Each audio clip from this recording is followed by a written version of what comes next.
Bab ke-225.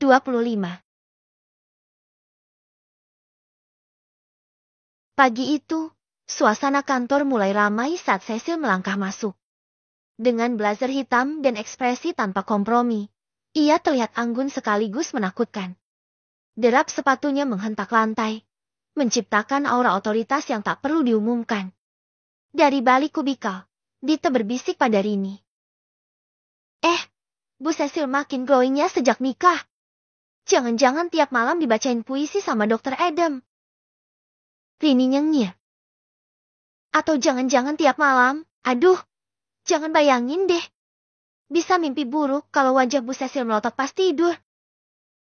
Mereka cekikikan pelan. Tapi suara tawa mereka mendadak tercekik saat bayangan hitam berdiri di depan mereka. Lucu! Cecil menatap keduanya dengan tatapan yang menusuk. Kalau memang bosan kerja, saya bisa bantu transfer ke bagian maintenance. Di sana kalian bisa banyak ketawa sambil ngepel lantai. Rini dan Dita langsung pucat. Maaf, Bu Cecil, cuma bercanda. Ucap Dita gugup. Bercanda di jam kerja? Hebat! Kalian bisa jadi stand-up comedian. Tapi jangan di sini. Cecil berbalik tanpa menunggu jawaban. Langkahnya melanjutkan ritme dominasi. Waktu berlalu. Tumpukan dokumen membuat Cecil tak sadar jam sudah menunjukkan pukul 1 siang. Perutnya keroncongan. Tapi ia baru sadar setelah pusing. Astaga, udah siang rupanya. Gumamnya. Pantas aja perut keroncongan dari tadi.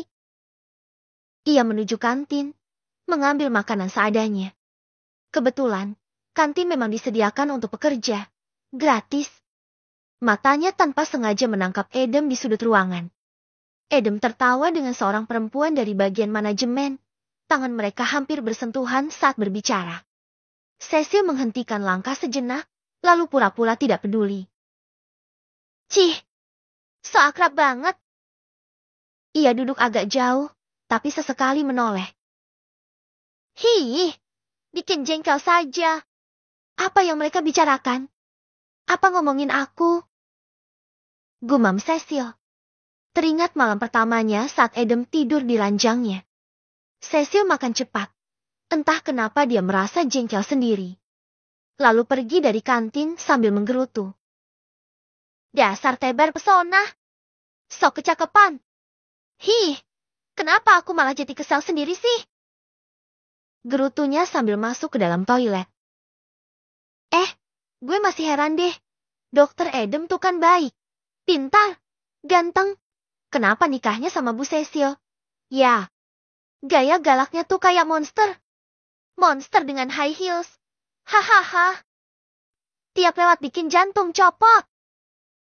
Cecil mengepalkan tangan. Sialan. Ngomongin aku lagi. Gerutunya. Igi. Tai sialan. Malah nyangkut lagi. Suara di luar terdengar lagi. Tapi Bu Cecil walau kelihatan ketus gitu, dia pernah nolongin beberapa karyawan loh. Masa sih, Bu Cecil? Iya, gue lihat dia gendong sampai ke klinik. Wih, kuatnya. Pantaslah disebut monster. Hahaha. Tapi, bisa jadi, dia kayak gitu buat modusin Dr. Adam. Iya, benar. Licik juga ya. Dr. Adam sudah tertipu. Kasian ya Dr. Adam dapat Bu Cecil. Cecil lekas cebok, lalu membuka pintu bilik. Kedua perempuan itu menoleh, dan langsung membeku seperti patung. Tatapan Cecil dingin. Ia tak mengucap satu kata pun, hanya menatap dengan tatapan yang membuat udara mengeras. Lalu ia keluar dengan langkah pasti. Begitu pintu tertutup, dua wanita itu seperti baru bisa bernapas. Gila, gue kira tadi kita bakal tamat hidup. Bisik salah satu. Monster beneran ternyata dengerin kita. Sahut yang lain sambil memegangi dada. Di lorong, Cecil berjalan cepat. Monster, katanya. Sialan. Lagi nggak tugas di Purel? Dia nggak bilang apa-apa? Nggak libur juga? Apa di klinik? Gumam Cecil saat melongok di klinik Purel Group, tapi tak mendapati suaminya di sana. Rasa penasaran mendorongnya datang ke klinik diam-diam. Dari kejauhan, ia melihat Adam sedang mengobrol dengan seorang dokter wanita yang cantik dan elegan. Lagi-lagi, senyum Adam mengembang, seperti biasa. Sika, dasar. Dia ini emang suka banget tebar pesona. Di mana-mana ketawa. Cecil menggerutu di tempat persembunyiannya. Makan siang bareng. Yuk, Dam. Enggak. Aku lagi puasa. Ya ampun. Puasa? Adalah? Ya udah. Sih. Aku duluan. Ya. Oke. Cecil mendekus. Puasa apaan? Orang tadi aja makannya banyak. Setelah dokter itu pergi, Adam masuk ke ruangannya. Cecil diam-diam mengintip. Adam sedang minum air putih sambil bersandar di kursi. Cecil mengetuk pintu lalu masuk. Kamu? Adam kaget. Ada angin apa datang ke sini? Iseng. Kamu makan siang belum? Belum. Ayo. Kemana? Makanlah. Adam tersenyum lebar. Gaslah. Cecil tercenung. Gas. Tadi ada yang ngajakin nolak. Gumamnya pada diri sendiri. Mereka berjalan ke kafe kecil dekat klinik. Adam memesan nasi goreng kambing. Sementara Cecil hanya memesan salad dan teh hangat. Lapar? Adam nyengir. Memang lapar. Apalagi kalau kamu udah sibuk kerja. Lupa masak. Aku jadi korban kelaparan. Cecil mencibir. Emang kamu masih berharap aku jadi istri rumahan? Ya, enggak juga sih. Tapi sesekali masakin nasi goreng kan gak susah. Selesai makan, pelayan membawa tagihan. Bayar? Aku gak bawa uang. Cecil baru tersadar. Adam sudah menyerahkan semua padanya. Ia membayar, walau ada sedikit rasa curiga pada Adam. Masa sih? Dia benar-benar nyerahin semua sama aku. M-Banking pun tak punya. Aplikasi wallet pun tak punya. Masa sih? Batin Cecil. Malam itu, kamar terasa dingin meski AC hanya disetel 24 derajat. Cecil berbaring membelakangi Adam. Suara napas laki-laki itu terdengar tenang dan teratur. Cecil mengira Adam sudah tidur. Sementara dirinya masih terjaga, mata menatap langit-langit. Mereka berbagi ranjang, berbagi atap, bahkan berbagi rekening. Tapi belum benar-benar berbagi keintiman. Belum sekalipun tangan Adam menjangkau tubuhnya dengan hasrat. Belum sekalipun ia bangun pagi dengan pelukan. Bahkan saat mereka pertama kali tidur serumah setelah menikah, semua terasa formal. Kaku. Cecil menggeliat gelisah. Kepalanya masih dipenuhi bayangan Adam bersama wanita-wanita itu. Dokter cantik, perawat muda, bahkan staf perempuan di kantor. Semua tertawa lepas saat bersama Adam. Kenapa aku terus-terusan mikirin ini? Sih. Cecil membatin. Ia membalikan badan perlahan, menghadap Adam. Selama ini, Adam bahkan tak pernah memunggunginya. Cecil menghela napas. Dalam hati, ia merasa. Perasaan menyebalkan ini, aku benar-benar benci. Sil, mobilku mogok. Hah? Kalau mogok ya dibawa ke bengkel dong. Omel Cecil yang sedang bersiap kerja, tapi mendadak Adam menelpon. Habis bensinnya. Astaga, ngapain laporan? Ya belilah.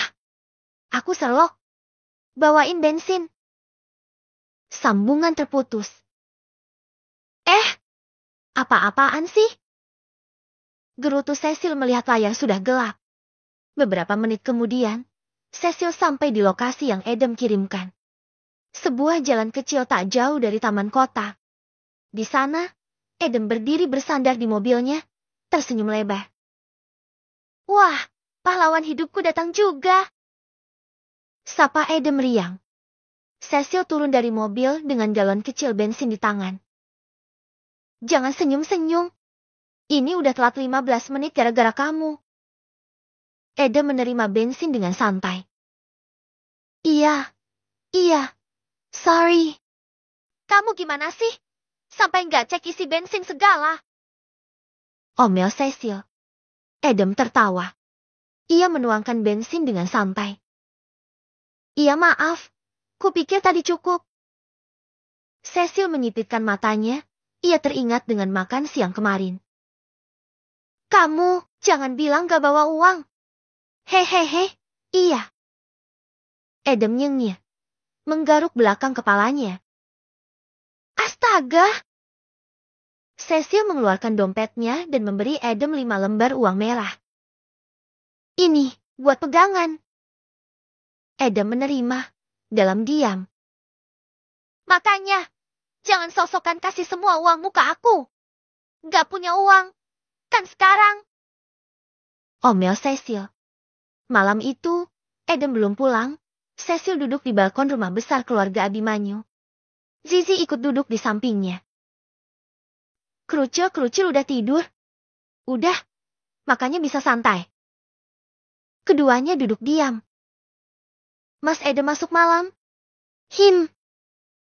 Jawab Cecil malas.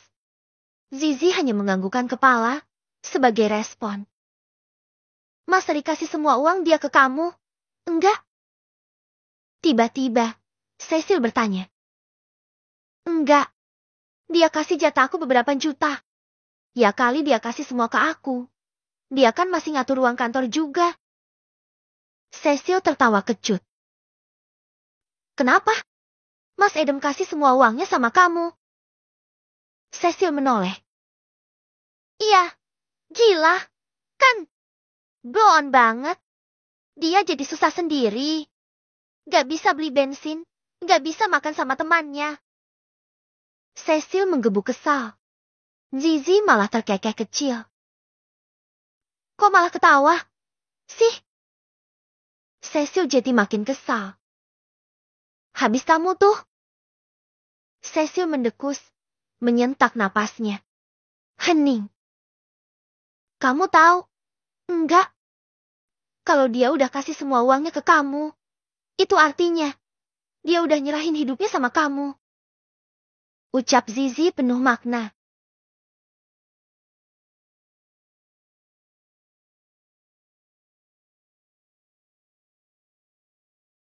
Bab ke-226.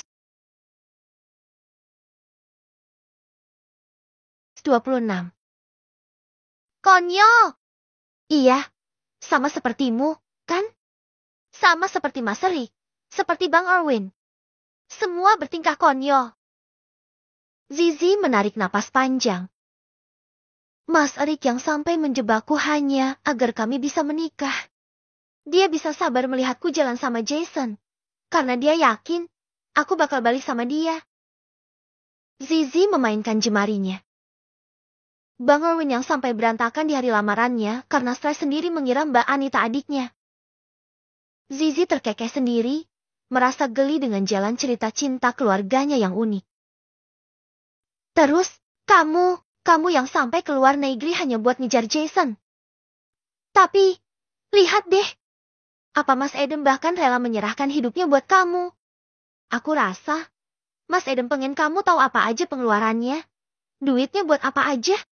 Makan gak makan. Pergi gak pergi. Semua dalam kontrolmu.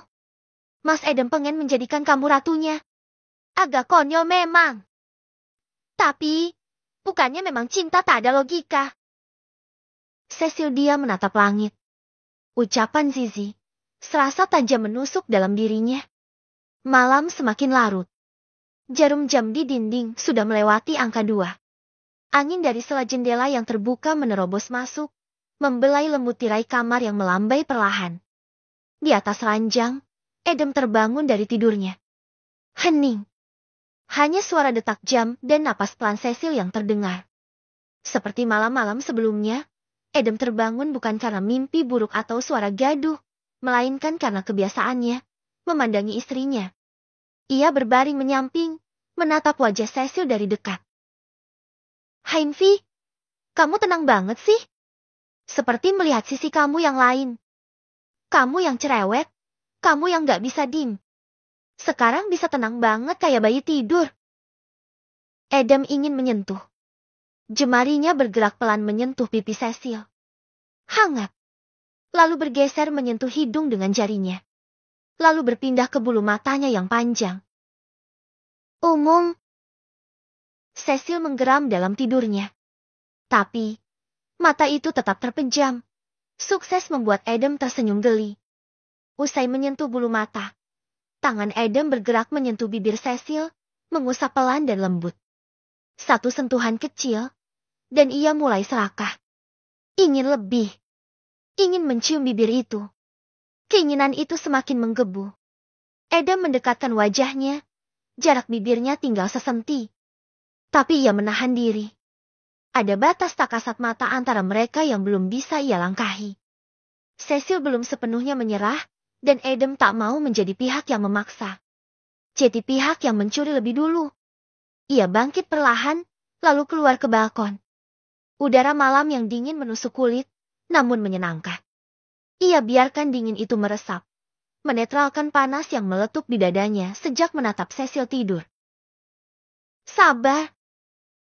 Bisiknya pada diri sendiri, menatap bulan yang menggantung sendirian di langit. Seperti dirinya. Dia sudah jadi istrimu. Kamu hanya perlu bersabar sedikit lagi, Dam. Pagi berikutnya, ketika cahaya mentari belum sepenuhnya mengusir embun, Cecil menghempaskan sebuah amplop kecil ke atas meja. Di dalamnya, buku tabungan dan kartu debit Adam.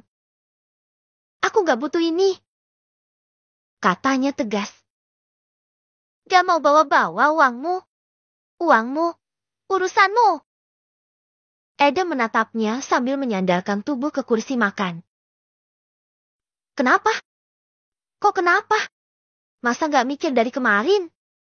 Kamu sampai gak makan. Kamu sampai gak kebeli bensin. Kamu itu dokter, Dam. Aku cuma mau kamu yang atur semuanya. Kamu kan udah jadi istriku. Jadi semua uangku. Ya uangmu. Hieh. Cecil jadi geram. Ucapan Zizi berkeliaran di kepalanya. Ia belum siap memegang kendali hidup Adam. Nanti kalau aku kehabisan duit, aku minta ke kamu. Ucap Adam santai. Aku mau bawa bekal. Roti bakar saja. Maksudmu, aku yang bikinin? Adam nyengir. Iya. Cecil gemas, tapi dia buatkan juga 2 roti panggang dan 1 sandwich. Ini cukup. Adam tersenyum sambil menyimpan kotak bekal. Makasih, sayang. Katanya. Boleh cium pipi? Enggak. Nomor. Cecil dia memandangi kartu debit, buku tabungan di atas meja kerjanya. Pada akhirnya, dia sendiri yang membawa semua. Adam pergi tanpa menyentuhnya. Kalau Mas Adam kasih semua uangnya padamu, itu artinya, dia menyerahkan seluruh hidupnya padamu. Kalimat yang Zizi katakan malam itu kembali mengganggu pikirannya. Sialan, aku belum siap untuk ini. Kenapa dia menyebalkan begini sih? Gerutu Cecil. Kalau uang habis, nanti aku minta lagi. Kali ini ucapan Adam yang mampir di kepalanya. Hih, jengkelin. Dengus Cecil. Sore itu Cecil keluar dari kantor. Rupanya Adam sudah di depan, menunggunya. Kita ke pantai. Sunsetnya bagus hari ini. Cecil lelah, tapi sedang malas berdebat lebih panjang. Lagi pula, pikirnya, jalan-jalan sebentar mungkin bisa meredakan kekesalan. Baiklah. Sahut Cecil masuk ke mobil Adam. Mereka pun berangkat. Lapar enggak? Makan dulu, ya. Cecil melirik Adam. Apa dia belum makan ya? Dalam hati, Cecil merasa kasihan juga. Entah uang 500.000 waktu itu masih atau sudah habis. Dalam perjalanan, mereka mampir ke sebuah rumah makan sederhana. Nasi goreng sama sup ikan. Minumnya mineral 2. Kata Cecil pada pelayan. Tak lama pelayan datang membawa pesanan. Di sebelah, 2 orang wanita melirik sambil berbisik-bisik. Cecil merasa sedikit terganggu, tapi dia coba abaikan. Setelah selesai makan, Cecil membayar makanan menggunakan kartu debit Adam, karena memang ia yang sekarang memegang semua uang. Berapa, Mbak? Semuanya. Meja nomor ke-7. Namun, saat sedang membayar di kasir, terdengar suara lirih, tapi cukup jelas, dari 2 orang wanita di meja sebelah tadi. Ya ampun, dia pula yang bayarin, dapat lelaki mau kondo kayaknya. Iya, ganteng sih, tapi kalau kita yang bayarin, ya sorry dong. Jauh-jauh deh. Cecil menoleh cepat. Wajahnya langsung berubah tegang. Ngomongin saya? Wanita itu salah tingkah. Cuma ngobrol biasa. Kok? Dengar ya. Ucap Cecil tajam. Aku dan dia, suami istri yang sah. Dan kalau aku bayar makanan, itu karena suamiku mempercayakan semua keuangan ke aku. Dia bukan mau kondo modal tampang. Oh iya, kenalin dong, cowok ganteng ini. Namanya Dr. Adam Handoko. Cecil berganti pada pelayan kasir. Mbak, ini tips buat Mbak. Makasih buat pelayanannya. Lalu menggamit lengan Adam. Ayo yang, kita piknik. Biar bahagia nggak ngurusi orang. Katanya, meninggalkan tempat itu dengan kepala tegak. Adam, yang sedari tadi diam, hanya tersenyum geli. Tapi sesampainya di mobil, giliran Cecil yang memarahinya. Kamu tuh, gara-gara kamu kasih semua uangmu jadi dikira aku dapat mau kondo, kan? Adam tertawa, tanpa melawan apapun. Adam, jangan ketawa. Aku serius. Mulai sekarang aku nggak mau pegang uangmu lagi. Tapi dalam hati Adam justru merasa bahagia. Menjelang senja, mobil berhenti di pinggir pantai. Ombak menggulung pelan, langit mulai berubah warna dari biru ke oranye. Adam menoleh, melihat Cecil yang tertidur di kursi samping. Lehernya miring, napasnya pelan. Wajahnya bersih dari amarah. Seperti pagi tanpa badai.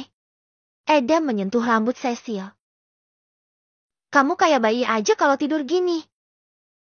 Bisiknya nyaris tak terdengar. Kali ini, Adam tak bisa menahan diri. Ia mendekat dan mengecup bibir istrinya perlahan. Di sisi lain, dalam mimpinya, Cecil kembali menjadi gadis SMA. Rambut panjang dibiarkan tergerai, seragam putih abu-abu. Ia berdiri di tengah lapangan sekolah yang asing, namun terasa akrab. Di depannya muncul Jason. Cinta pertama yang tak selesai. Jason tersenyum, mendekat. Aku minta maaf, Sil. Aku nyesel ngabain kamu dulu. Aku masih cinta. Cecil terdiam. Hatinya menghangat. Matanya berair. Ia tak percaya Jason ada di sini, di hadapannya. Tanpa banyak kata, mereka berciuman. Cecil memejamkan mata, menyerahkan diri pada kenangan manis yang dulu terputus. Tapi di tengah keheningan, bayangan Adam melintas. Seperti kilatan cahaya di balik kelopak mata. Wajah Adam, tenang, penuh pengertian, dan sabar.